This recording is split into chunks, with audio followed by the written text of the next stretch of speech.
many of us has been told and taught to pray to God and address him as Father. But we don't see that in the Hebrew Bible. Uh, and in your mind, when people talk about prayer, are Christians praying to the same God? And is the prayers that Christians make the same as the Hebrew Bible teaching about prayer? And what are the significant differences there? I think the Torah we do call God Father, and you'd find that in a number of places. Example is Deuteronomy 32, verse 6.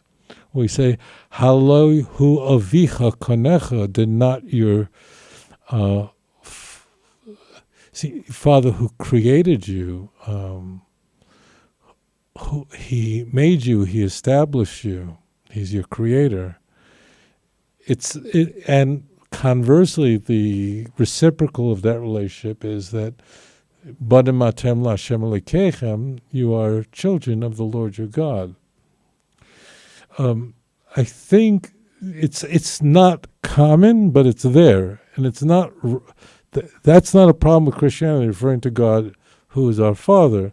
What happens is that if you call God our Father, you can, in a Greek world, create an aperture, create an opening for there to be a divine son, a son of God in a Greek sense, which means like a Octavius Caesar Augustus Vespasian figure, where the Greeks thought that they were great mortals who were also divine. That means they literally were divine. And that's why it's used but not used often. We have in the book of Malachi, very famously, in the book of Malachi, where we are told, have we not, do we not have one Father?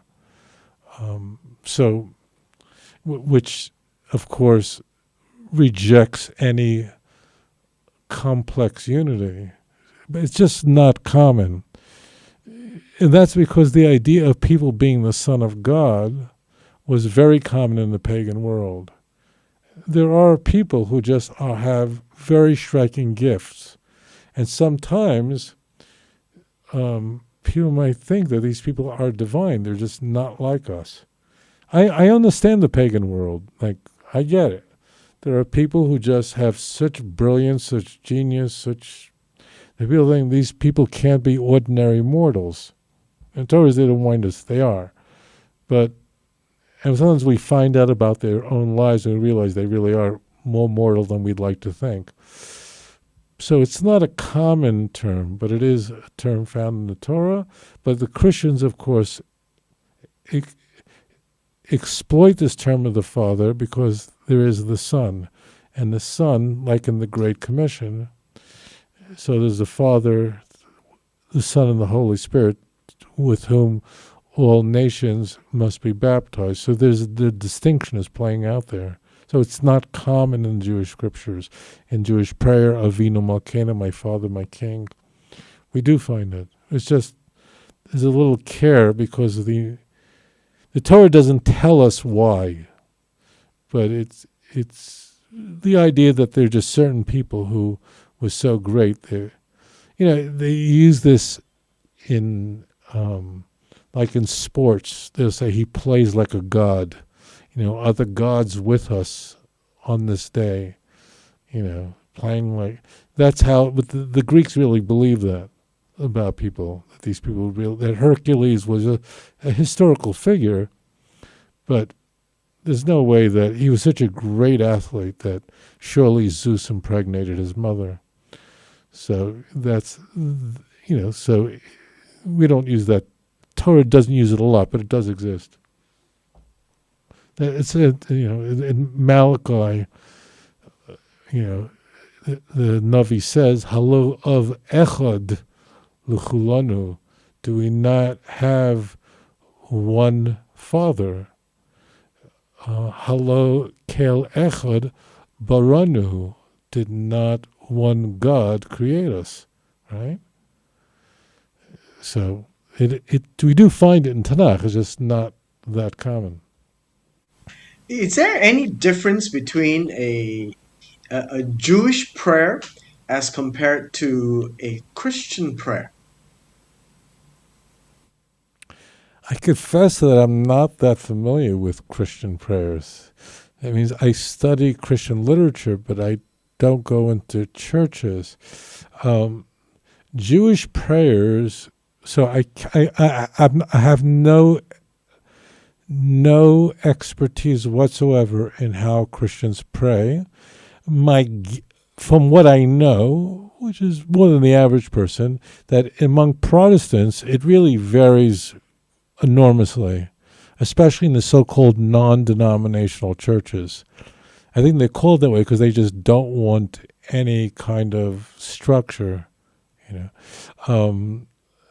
In Catholic and Orthodox churches, you'll have a liturgical service where really it's highly structured with special readings from. But and there's the communion. So but I really am not familiar with Christian prayers because the only Christians I'm really very concerned about, not that they're the worst, they're just the only one trying to convert Jews, are Protestants. And the church prayers in Protestant churches, as you well know, varies tremendously. A big emphasis on music, a big emphasis on, they call it a different kind of ministry. So you know all this. But the Jewish prayer is very consistent. And we could see it in Hannah's prayer. And of course, I'm referring to 1 Samuel chapter 2, verse 2. And Jewish prayer begins with speaking of God in the third person, as Hannah did when she prayed for a child. And she begins, there's 9 words in this passage. It's divided in 3 parts. In the first one, God is spoken of in the third person, that God is the most holy. You don't just walk into the King of Kings and Lord of Lords and go, how do you do? So the first thing is you speak of God in the third person. That's what she does.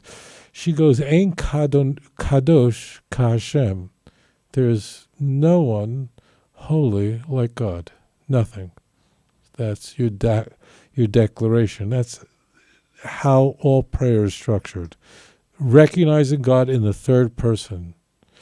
Once you've done that, you then walk in to the marital chamber into a very intimate place where you speak to God, as Hannah did, and her next 3 words are, Ki ein biltecha, because there is no one like you. Change from third person to second person. Moving in, now you can step in. So, and there's the second person, so it's very intimate. And then, V'ein sur ke'elokenu, an announcement to the world. There is no rock like our God.